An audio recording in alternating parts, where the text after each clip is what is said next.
Hello, everyone. Thank you so much for joining us. This is a re-recording of our webinar from Tuesday, the 18th of October, where we discussed catalyzing data literacy and real-world math in the classroom with Tuva. My name is Colleen McInerney. I am the math education specialist with Tuva. There is my contact information below. I'll also share that at the end of the recording in case you need it. I was joined by my partner at STEM Scopes. Her name is Angela Campana. She is the regional manager of professional learning. So if you have any questions that are related to STEM Scopes or related to STEM Scopes professional learning, her contact information is there. Please feel free to reach out to her. So we're talking today about how to use Tuva to catalyze data literacy in the classroom. And so let's start out by defining what data literacy is. So we at Tuva define data literacy as the ability to visually explore and analyze data in various forms, to ask questions of data, and to use it as evidence for argumentation and decision making. We know that with data in so many areas of our current life, these skills that we've outlined here in our definition of data literacy are so critical for not only our students, but for ourselves to be critical consumers of information and of data in our daily lives. So why is data literacy critical for STEM education in particular? As I just mentioned, we know data literacy is a 21st century skill that our students are going to need as they prepare for college, as they prepare for careers, but really also as they prepare for their daily lives as citizens of this global society. They will need to have these critical data literacy skills in order to engage with their jobs, in order to engage with politics, in order to engage with social media and be critical consumers of media. So having these data literacy skills are going to be hugely important for our students. And we also know that equitable access to data literacy skills opens doors for high-paying jobs, especially for students who have been underserved in their STEM education. So giving them that access to data literacy is hugely important in opening doors to careers that they may not otherwise have had access to. And although we're going to be talking about data literacy in the math context today, data literacy is really something that can be taught across content areas. You can find ways to explore data literacy in science and math. Those may be the most obvious examples, but also in the social sciences and English language arts as well. So there's so many ways to explore data literacy across content areas that give students the ability to ground these abstract concepts that they're learning in some real world context. I just want to highlight this pull quote that says, according to Glassdoor jobs report, data literacy and data science jobs have consistently ranked as top 3 jobs in America since 2016. And the way that big data is going, we can imagine that these will continue to be in the top 3 for many years to come. So this brings me to a little bit about Tuva. Tuva, we are a supplemental instructional program. That means that we don't aim to cover every standard of every math course. We aim to be a supplemental resource to a core curriculum that combines powerful data analysis, some of which you're able to see on my screen here, and visualization software. And in addition to those tools and software, we also provide research-based pedagogy and lesson materials, instructional materials. Tuva empowers students to work with raw data and make decisions about how to visualize those data in context. So all of our lessons and activities come from real world contexts, and our tools allow students to then learn ways to visualize that data without removing the real world context from those visualizations. And specifically in the math context, Tuva is a platform where students are able to learn and to practice foundational math concepts through engaging real world problems and tasks. So students are, for example, exploring linearity and linear modeling in a context that is grounded in the real world and in real world data. So kind of taking that abstraction and making it really concrete.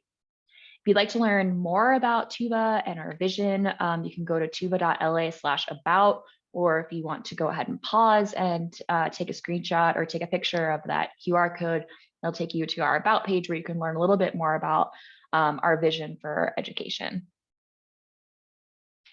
So I told you a little bit about what Tuba is. I want to share a little bit about what Tuba is not. So Tuba is not a graphing calculator. Tuba is not a static image or just a way of plotting static points on a coordinate plane. Tuba is really a set of tools that we have used in order to build instructional materials. So students are not just graphing data points on a calculator. They are visualizing a real world data set and then using those visualizations to answer questions in context. So for example, here you see a student manipulating a graph and then responding to some multiple choice or open-ended questions. Really, this is exemplifying how our platform is not just a way to manipulate or to look at data. It's not an Excel spreadsheet, is really a instructional platform where students are engaging and learning. So at Tuba, we feel that there are core things that are missing from math instruction today. Traditional math instruction, we know, lies really heavily on procedure and repetition. And while repetition can be hugely beneficial for students as they're learning new content, students are often introduced to that new content without grounding it in the real world or without grounding it in any context. And this lack of real world context really leads to a lack of student engagement. And as someone who just recently exited the classroom and is very familiar with Generation Z learners, I can attest to the fact that Generation Z is really interested in understanding how their learning is going to apply to their real world. They want to know exactly how they're going to use this or why it might be applicable or relatable to them. So with traditional math instruction, we often don't get that real world context, and we're just missing a lot of that engagement that students really need in order to grasp that conceptual understandings of math instruction. So at Tuba, we're really trying to address this problem. We are addressing this problem by providing learning opportunities that are grounded in authentic real world data. So all of our learning experiences begin with a real world data set that our content specialists have gone out into the world to collect. They've cleaned it up and put it on our platform so that students are able to engage with that data in meaningful ways. So some of our partners that we've partnered with to get data sets are NOAA, NASA, the National Institutes of Health, the World Bank. So real world data sources that then students are able to investigate and see the application. Our lessons are designed to promote conceptual understandings of data and data modeling, but also of other concepts that can be traditionally hard for students. So for example, in middle school math, one concept that's often very challenging for students is ratios and proportions, percents, and fractions, all of which they engage with really deeply in 6th and 7th grade math. So our lessons are designed to promote those conceptual understandings of some of those really hard concepts for students while keeping that real world context in mind. And also, in addition to our research-backed pedagogy, all of the tools that we have on our platform have been created with research-backed design. So every time we make an update to our platform, there is a really intentional research-based reason for that. And our tools are incredibly user-friendly and student-centered. As you'll see when we go into our demonstration, students are able to manipulate our tools with a matter of a couple of clicks. We have a drag and drop format that students really enjoy playing around with, getting to explore with, and they are able to really quickly make a number of different data visualizations without any real expertise in data science. So I want to walk through Some ways that our teachers and students are using Tuba right now in the classroom, starting with our upper elementary grades. So our lessons are really designed to begin in 3rd grade, and our upper elementary lessons begin to target these foundational data literacy skills that students build in grades 3 through 5. So when students are just becoming aware of data, and they will begin to use data in order to create representations in order to classify. So they're going to take data and classify it into different groups. So for example, in the what you see here on my screen, students are classifying dinosaurs into 3 groups. They have carnivores, herbivores, and omnivores. And from there, they may begin to explore different visual representations of data, whether that's in a pie chart or a bar chart or a histogram, or a pictogram rather. That's what our students are really using Tuva for in order to classify data in elementary school. And another thing our students in upper elementary grades will start to do is they'll begin to order data. And they'll begin to order data by group as well. So for example, what you see here is students working on a data set around ocean animals and specifically the speed of ocean animals. So you'll see that students are able to order the ocean animals from slowest to fastest, and then they're able to order the animals from slowest to fastest by group. So we have different groups here like fish, like mammal, etc. That students are able to look within those groups and see which animal is the fastest, which animal is the slowest. And then moving into middle school, students begin to use Tuva or really use data to understand the idea of central tendency. So students are introduced to concepts of mean and median, and not only are they working with those concepts in depth, they're also aiming to understand which of those measures is the most accurate measure of center. So this this introduces them to the concepts of distribution and variability. And so you'll see here a student sample working on looking at different measures of center, different ways of representing measures of center with a data set on M&Ms. So obviously a topic that middle schoolers are very familiar with. Very unlikely that you'll meet a middle schooler who hasn't had an M&M at some point. And you'll see that they're able to really easily manipulate different the graph in order to show our different measures of center that might be relevant to this data set. And then as we move into later on into middle school, students begin to analyze relationships between bivariate data. So data with 2 variables, and they're looking for patterns of association. This is when we start to get into concepts of linear modeling and proportionality. And another example, which we have here on our screen, is using bivariate data in order to create a two-way table to calculate the frequency of an event happening. So in the example that's on my screen, you'll see that students are manipulating this graph to show how many mothers who were smokers had low weight babies. So this was coming from a medical study where they were looking at the causes of low birth weight in babies and some particular risk factors, one of which is smoking. So students within a couple of clicks are really easily able to see that two-way table, and then from that two-way table calculate a frequency. So in high school, students start to really get deep into modeling. And so rather than just visualizing data, we want to be able to look at the data and then come up with an appropriate model to represent it. So students will begin with linear modeling and then move into nonlinear modeling, which you can see here on my screen. So in the example here, students are building a function in order to represent this parabola. This parabola comes from a set of data that's modeling the trajectory of a baseball over time. And so students here are using our function card to be able to create a function in vertex form in order to represent this data.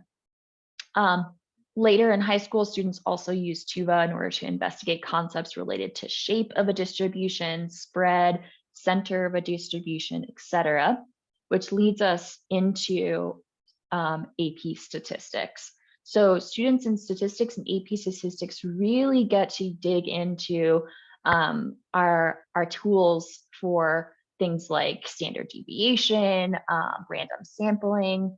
They can use random sampling in order to investigate the central limit theorem and the empirical rule. So we have a ton of tools on our platform that are designed to really meet the needs of those higher level statistics courses. So what you see here on my screen is a set of data around the heights of 265 women.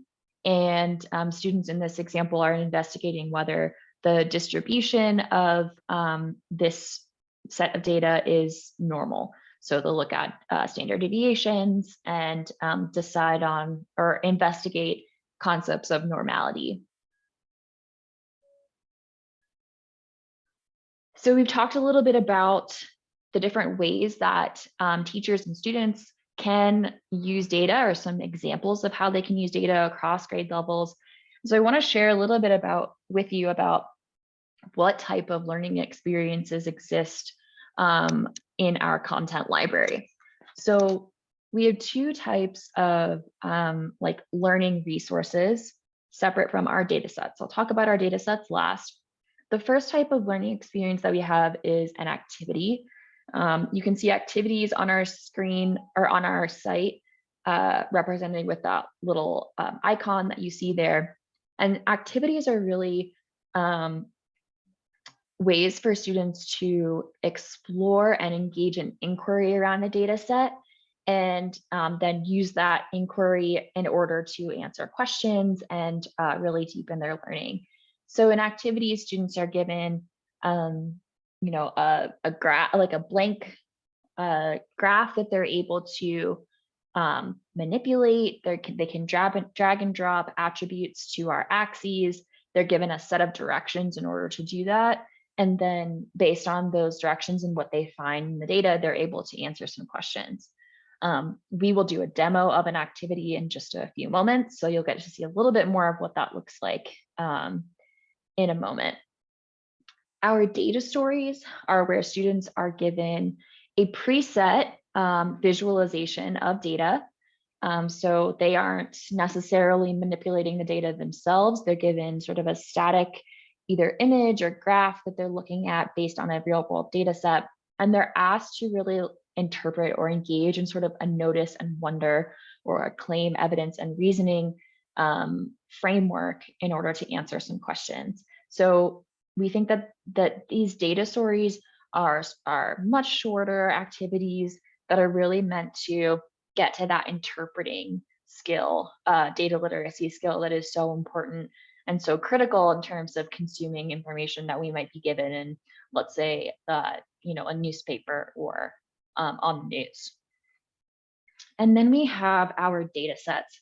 And I already mentioned our data sets a little bit earlier, but our data sets, like I said, are gathered from the real world by our content specialists, from partners that we have who are willing to share data with us from their research studies or from universities. And those data sets are then cleaned up by our content specialists and put onto our platform. And we use those data sets in order to create our activities and our data stories. However, teachers don't necessarily need to use our activities in order to engage in learning with their students.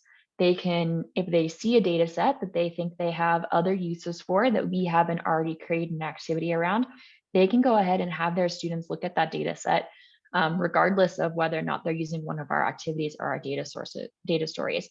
So our data sets are a really great resource for teachers and for students, regardless of sort of the learning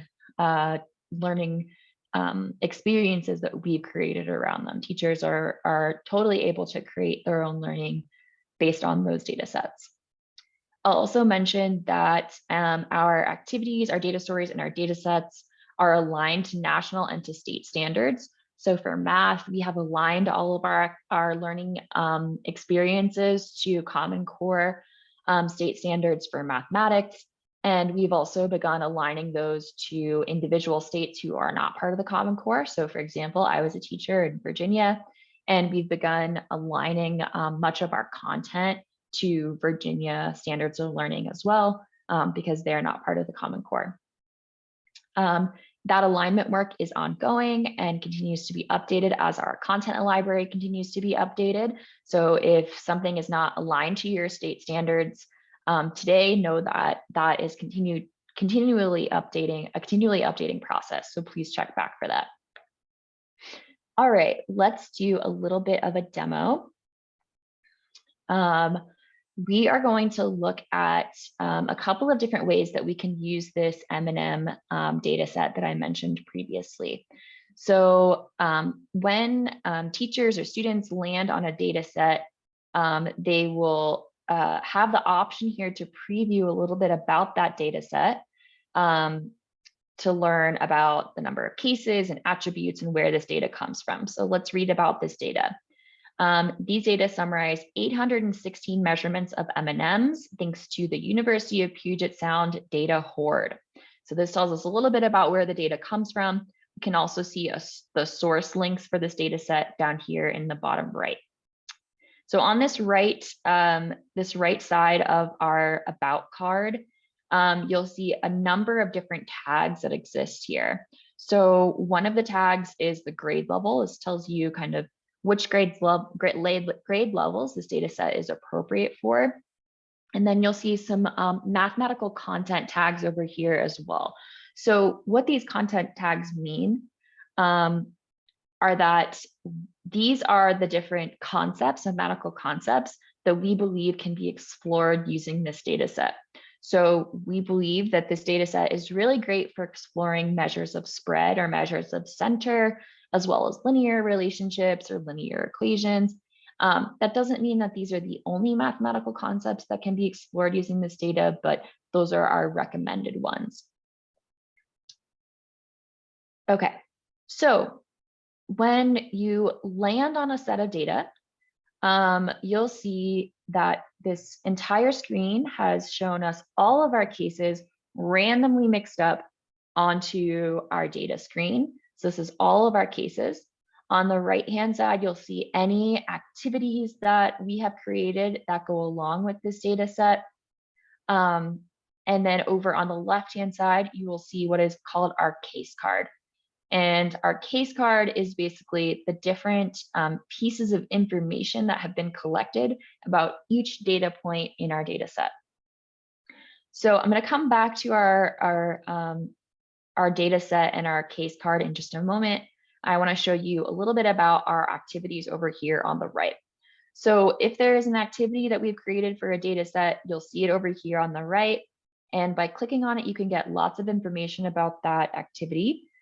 You'll get a brief introduction, some learning objectives, and then from there, you'll see everything that students will be asked to do throughout the course of this activity.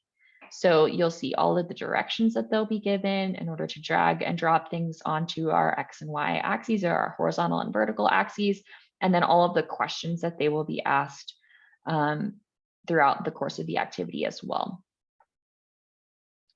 If you see a little A with a like a star, a little call out box right here, that means that this activity has questions that are automatically graded. So any multiple choice questions or multiple select questions that exist on there will automatically get graded.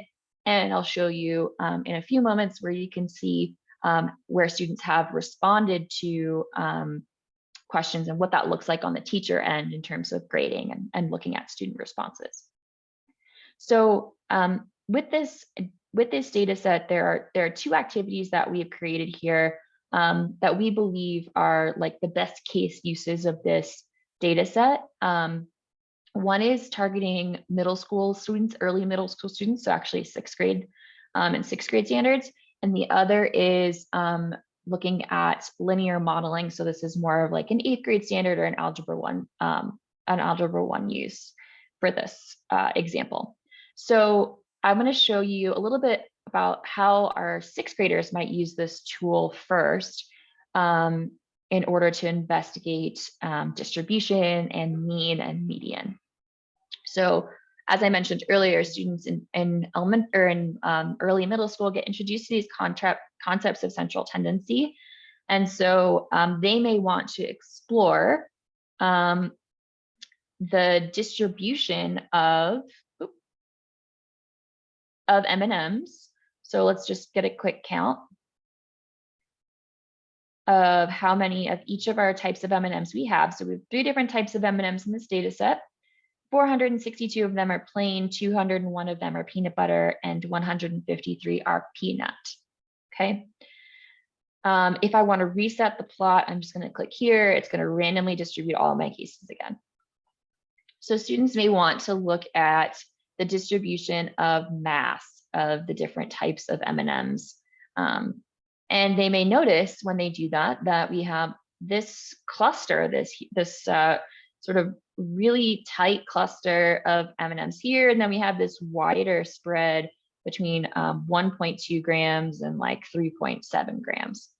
So you might be curious, students might be curious, you might ask them, what might be causing that? So one thing that might be causing that is that, we have 3 different types of M&Ms here. And so we might hypothesize that these different types of M's are going to weigh different amounts for a certain reason. So you might ask students, well, why are the plain M&Ms don't weigh? Why do the plain M&Ms not weigh as much? They don't weigh as much. They don't have anything inside of them. So our peanut M&Ms are sort of clustered right here. I'm sorry, our peanut butter M&Ms are clustered right here. Our our peanut M&Ms, which have a peanut inside of them, so it makes sense that they weigh more, are clustered over here and sort of spread a little bit more, probably based on how big the peanut is inside. So students may be asked to explore the mean and the median of this data set. So because we have all of the M&Ms together, our mean and our median might look different than if we were to separate out this data set by group. So let's go ahead and do that. Now we can look at the distribution of weight of each of these types of M&Ms or mass based on group. Okay, cool. So from there, perhaps we might want to do a box plot. We might want to ask students to find a 5-number summary of those each of those groups. And 6th grade and 7th grade is when students really begin to explore this concept of outliers, and not just what an outlier is, but also whether an outlier affects a mean or a median more. So let's say we want students to look at the effects of taking away these outliers in the peanut butter category. So I'm going to exclude these outliers in the peanut butter category. And now I've noticed that my 5-number summary is different. So with those outliers excluded, now we can have a conversation with students about what changed in our 5-number summary once we took those outliers out. So this is how our 6th graders will likely use this particular data set, or one way that they could use this particular data set. Let's also look at how our algebra students or our pre-algebra students might look at this data set as well. So our pre-algebra students are beginning to form an understanding of linear relationships. So we're going to explore a linear relationship here with our peanut butter M&Ms. And we're going to look at the relationship between diameter and mass. So if the diameter increases, would we expect an increase in mass?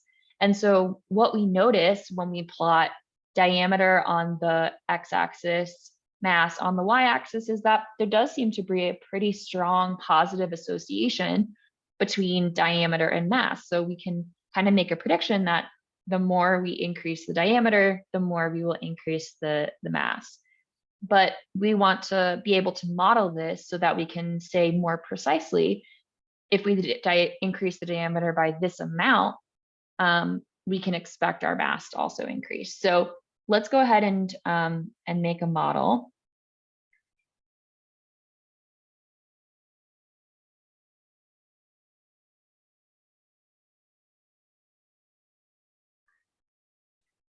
So on using our modeling card, I'm going to add in a new function. I'm going to use the linear equation option here, slope intercept form option here. And I'm going to go ahead and create a model that I think best fits this set of data. So for the sake of time, I'm going to not play around with the sliders, but just show you sort of an approximate model. It's going to help me capture this data. Okay, so I think let's say that this appears to be my best attempt at a model. What I can also do, or have my students do, is compare the model that I created with the least squares line, or as we kind of talk about it in Algebra 1, the line of best fit. So let's go ahead and look at what the slope and the intercept of the line of best fit ended up being. So the slope of that line was 0.365, which means that each time we increase the diameter by 0.365 millimeters, we would expect a change in our mass, and our y-intercept is -3.96. So it's where our graph will intercept the y-axis. So this is one way that our algebra students or pre-algebra students might use this exact same data set to engage with, some concepts that they're practicing in Algebra 1. Okay, so we've talked a little bit about the tools, what they look like, some use cases for them. Let's look at how we actually get started using Tuba from a teacher perspective. So from a teacher perspective, once teachers get a premium account, first of all, and create their Tuba premium, they'll land on this dashboard. And I should say that we're going to be looking at Tuba Premium for this demo, but some of our content is also still accessible from our basic account. So teachers can access a limited number of lessons in our math library that are free, and follow the same steps that I'll show you here in terms of assigning those to classes. Just there'll be a much more limited number of resources that are available to teachers in a basic account versus a premium account. So teachers will create their account and land on this dashboard. From this dashboard, they're able to really quickly create a class. They can link their class to Google Classroom with Tuba Premium. They can upload data. They can learn about our different tools and how to use the different functions of our tools in our tutorials. Can look for standards alignment here, and then any professional development opportunities are also visible from our dashboard. But I'm going to start by taking us through the content library and how we can use the content library in order to find resources to teach in our class. All right. So in our content library, there are three different resources, as we already mentioned, that exist in our content library. We have data sets, data stories, and activities. Let's say I'm just looking for an activity today that I want to assign to my students. So I'm going to unclick these data stories and data sets, and I see that I have 141 results, which is kind of a lot of resources to dig through. So in order to make it more manageable for teachers to find something that might be useful for them to teach, we've organized our math library with the filters over here on the left. So featured math lessons are lessons that we are featuring for a limited limited amount of time. And they are premium resources that are going to be free for a limited number of time. Then we have our different grade levels from grades 3 through 5 all the way to AP statistics. And within each of our grade bands, we've identified the kind of overarching concepts that are really important to that grade level. And we've tried to organize our content library through that. So as I mentioned, fractions, percents, and ratios is a really big topic in 6th grade math in particular. So let's say, I was teaching a activity or teaching a lesson on fractions, percents, and ratios. I could use that filter in order to look at what we have here in our content library. So this dinosaur one looks cool. I feel like my students will be really engaged with that. So let's go ahead and look at it and potentially assign it to our students. So as we've kind of already previewed, we have these overview and some learning objectives. If there are supporting documents for this activity, they will also be over here on the right. So this activity comes with some supporting teacher guide for fractions and percents, as well as a student handout. Also, on this right-hand side, we're able to see the Common Core standards and the Virginia SOL standards that align to this activity. As I mentioned, our alignment work is really an ongoing process. So as we continue to add more state filters, you'll be able to see those state standards represented on the right. And so from this page, you're able to, like I said, kind of preview the whole activity. One thing I always recommend to people is that they try it as a student first to kind of see the different ways that students will engage with this lesson and engage with the tools. If I love this lesson, but I'm not ready to teach it yet, can always bookmark it and come back to it. And if I love it and I'm ready to assign it, I can go ahead and just assign it to my students. So I'm going to assign this to my class. And with that, I can leave directions and I can also decide the point value of this activity. I want to kind of use this activity maybe as an assessment. So I'm going to make it have 10 points. I'm going to say, please submit by Friday. Okay, and then I can go ahead and assign it to my class. One more thing I want to mention about assigning activities is when we look at an activity, if you notice that there is this yellow button here, that means that there are solutions that are only visible on a teacher account, so that teachers are able to kind of quickly look at what we have kind of intended as the answers or sample answers for students. If it's multiple choice, then obviously there's sort of one correct answer. If it's free response, then we will have provided a sample answer that that we sort of are intending for students to get out with that question. So that's our content library and how to find an activity. I want to also quickly look at what that looks like on the back end for teachers as they are grading assignments and looking at student responses.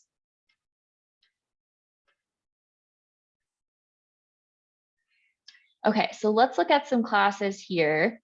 So we can look at some student responses to activities that they have already completed. So once I'm in my my class, I can see all of the assignments that I have given them, any changes I want to make to my student roster, I can do here. I can change some settings about my class. I can rename it, change the grade level. And from the assignments tab, I can also grade student responses and leave feedback for my students as they have completed their assignments. So I'm going to look at this activity that I assigned them on comparing performance with ratio tables for the FIFA World Cup. And we'll look at some different ways we can give feedback to students using this feature. So when I am initially looking at student responses, it's going to auto default to this view by student. So what this allows me to do is look at each of my students individually and the responses that they've given. So let's find a student who has completed it. Okay, so this is math student number 1, and I'm able to see all of their answers in one page. Okay, so I can go student by student and leave some feedback. And in particular, this might be helpful for a student who's really struggling on an assignment. Can leave them some teacher feedback and kind of quickly see how many questions they got right or how many questions they got wrong. So I can do that in order to leave some individualized feedback. But another way that I think that's really helpful for teachers to be able to look at student responses is to use the question view by question feature. So this actually allows me to look at all of my students at once, going question by question. So on question number 1, I'm able to see all of my students' responses. And this is just a way for me to kind of quickly get a snapshot of how my students are doing on this activity, if there are any particular skills that they're struggling with. And then I can use that information to troubleshoot and kind of quickly remediate and or extend if necessary. So next to each student, I'm able to leave a grade and then some comments. I can also, if, for example, when I assigned the activity, I made it too many points or too few points, I can also change the number of points that this activity is worth in the sort of like back end of my dashboard.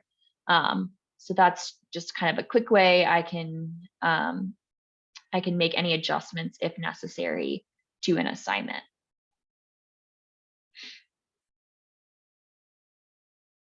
All right. So we've looked at our content library and how to assign assignments. We've looked at how to grade assignments and give students feedback. I just want to show one last really important feature, probably what I think is the coolest feature of our platform, which is the upload data feature. So I think this is so cool because it really allows teachers and students to be in the driver's seat of creating data and collecting data and then, putting it onto our platform. So this is great if your students are doing any, or if students are doing any like cross-curricular activities, if teachers are interested in, collecting data on their own with their students and then analyzing it in Tuba. It's just such a, I think, great feature to really put teachers and students in the driver's seat. So there's 2 ways that you can import data onto our platform. The first way is, if you already have a data set in Excel format or comma separated values, you can go ahead and just upload that into Tuba. And Tuba will begin to populate that into our platform. So let's see what that looks like. I have a sample data set right here. All right, so I've uploaded what was like basically an Excel spreadsheet into Tuba. And now that I've uploaded it, I can go ahead and give it a name. And I can add the data source if I have it. So I can add a description of where that data set came from. And then I can also add the source URL if I have it. And then I can also change the privacy. And this is important if, let's say you create a set of data or your students create a set of data that they want to just be private on Tuba, then it can stay, the privacy can be only me. Or let's say that you create a data set or you upload a data set onto Tuba and you want to be able to share that with your students, then you might change the privacy to anyone with the link. And that way you can share the link to this data set with your students and they can view this and be able to analyze it in our tool.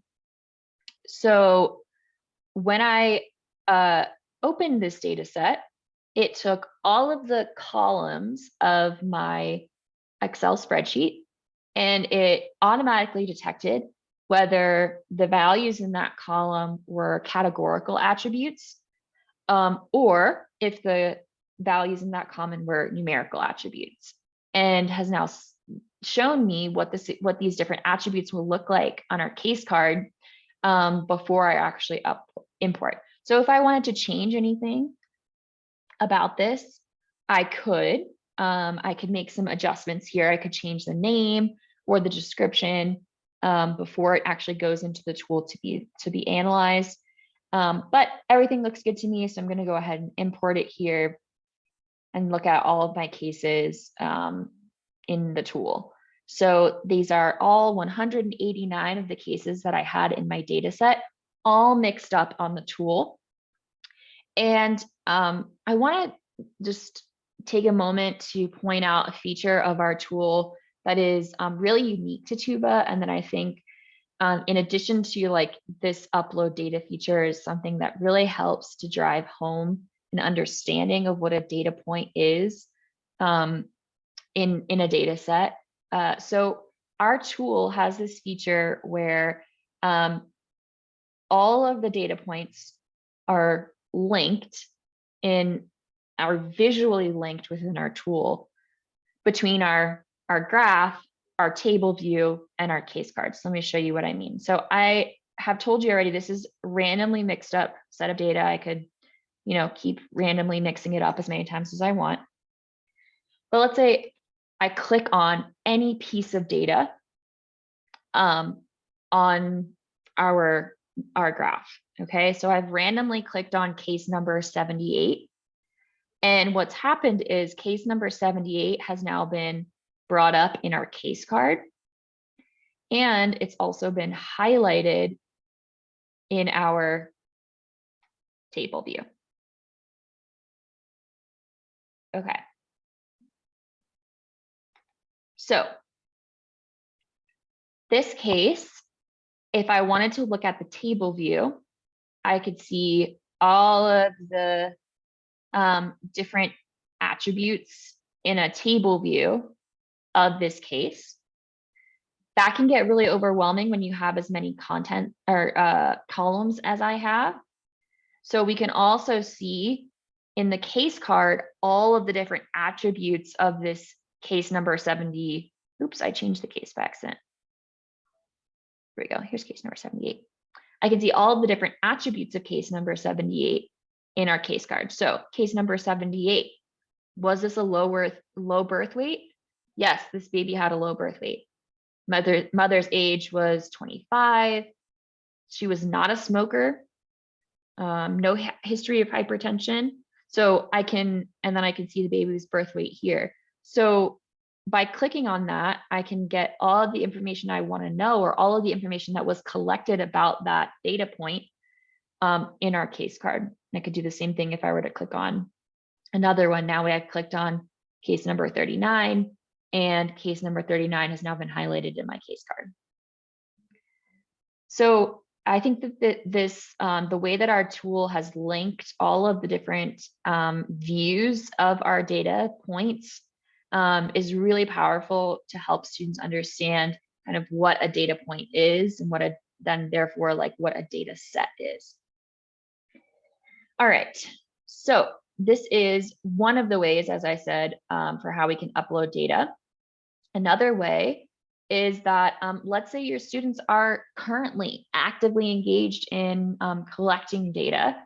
Then as they collect data, rather than storing that data in an Excel spreadsheet, they can store that data directly into Tuba. So let's say we've given them an assignment. They have to go out and they're investigating the weight of different dog breeds. So I'm just going to start making a little sample data here. So let's say we have like a German Shepherd. And my student found that German Shepherd, let's say that this is weight in pounds. Let's say that they found that German Shepherd was 80 pounds. Okay, so now once I start typing in this table, these attributes automatically populate, and this data point automatically is put onto our graph. Let's say I also they had, collected a second attribute or third attribute rather, and let's say long hair. And this shepherd did have long hair, yes. Okay, so as I continue to add attributes, they will appear over here on the left, which is really just helps to, again, drive home that connection between the columns and the attributes of the case card. All right, let's say next dog we had was the Chihuahua. It was 8 pounds and it did not have long hair. Okay, so as students start to put their data into Tuba, they can also begin to play around with looking at different visualizations of that data, starting to maybe order them. Okay, so this is just, I think, such a powerful tool for students to really be involved in that data collection process and see those connections between, like the data point and then how we organize it in our tool. So just, I think, super powerful for students as they start to develop their understandings of data literacy. All right, so that concludes our demo. I wanted to share some resources with you all before we head out. If you want to access our free math content, you can do that at tuba.la/free math, or you can go ahead and scan that QR code on my screen. Ditto with our premium math content. Our premium math content obviously will require a premium account. You can access that at tuba.la/premium math, or just take a picture of that QR code. I also wanted to share a little bit about how Tuba is already embedded in STEM scopes. So just to draw this distinction, what I've shown you so far in the demo has been all of the what exists on our Tuba platform, either for a basic or a premium user. Much of the full extent of our resources are available to premium users, but a limited number of Tuba data sets have been embedded into STEM scopes math. So within the actual scopes themselves. So you'll see here, this is an embedded graph. That's one of the data sets that is in the STEM scopes already. And in addition to the data set, students also have this student support here and some directions, kind of similar to what you would see in our lessons, but that maybe phrased a little bit differently or worded differently in order to fit into the STEM scope lesson. And then also you have, it will depend on state whether where this Tuba is actually located within the scope. So for some of the scopes, it will be located in this Elaborate tab under Data Science. And then for certain states, I believe Texas, it is completely separated out into its own data science scope here. So you will have to check with your state in order to figure out where this is actually located within STEM scopes. So if you're watching this and you're already a STEM scopes user, here's some ways that you can request a quote of Tuba Premium. You can go to STEM scopes products and then to Tuba data literacy. You'll be directed to this page where you can request a quote. If you have a phone nearby, you can also go ahead and take out your phone and use that QR code. And that will take you to this exact same page where you're able to request a quote through STEM scopes. If you are coming to us separate from STEM scopes and you want to request a quote, go ahead and reload that page. You can also use the QR code on my screen to request a quote that way. This is going to take you to our Tuba page where you're able to request a quote through us. Also, if you need any support getting started with Tuba, we would love to hear from you. So for our general support page, you can go to tuba.la/support. If you have any questions around technology or content, you're going to email our support email at hello@tubalabs.com. If you have any questions about how to implement Tuba in a math classroom, for example, you want some ideas with how this might integrate well into your curriculum, or any other sort of like math related implementation questions you might have, please feel free to reach out to me. I would love to hear from you. My email is colleen@tuvalabs.com. So hopefully I will hear from some of you soon. Thank you so much for tuning in. Thanks so much for your interest. We really look forward to hearing from many of you in the future.